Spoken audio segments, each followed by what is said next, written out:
I wanted to talk about what I think is a key ingredient to all efficient real estate transactions, whether you're a buyer or a seller.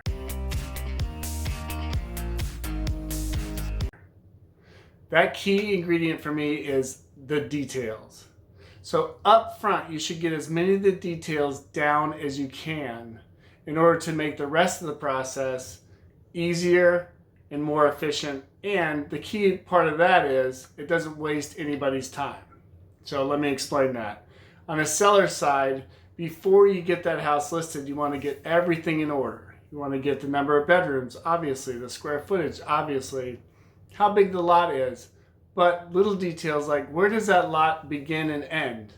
Or more importantly, what are those POA fees that may be involved in that? Or what are transaction fees with the town or transaction fees with the development that the house sits in? All of that information can help the buyer make the right decision.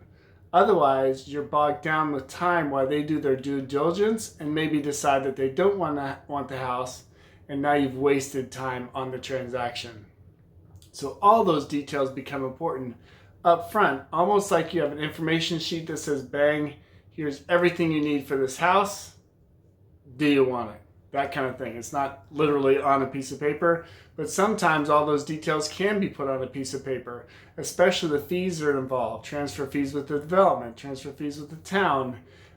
Any fees for the seller are important too. For example, they need to get their accounting of what they owe to the POA.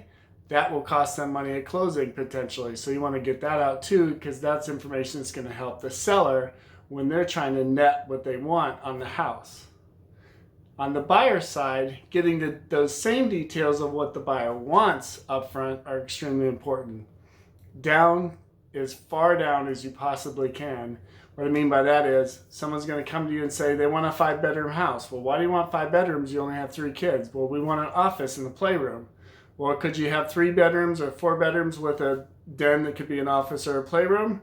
So how can we mix that up to find out what you want? So what do you really want?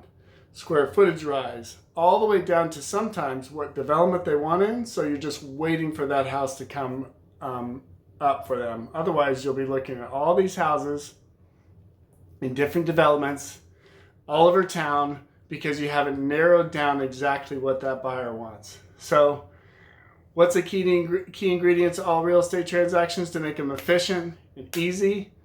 Get the details down, because every transaction is going to need the buyer and seller to come together. So if you have that information up front, you can come together faster and not waste time potentially on a transaction that won't work.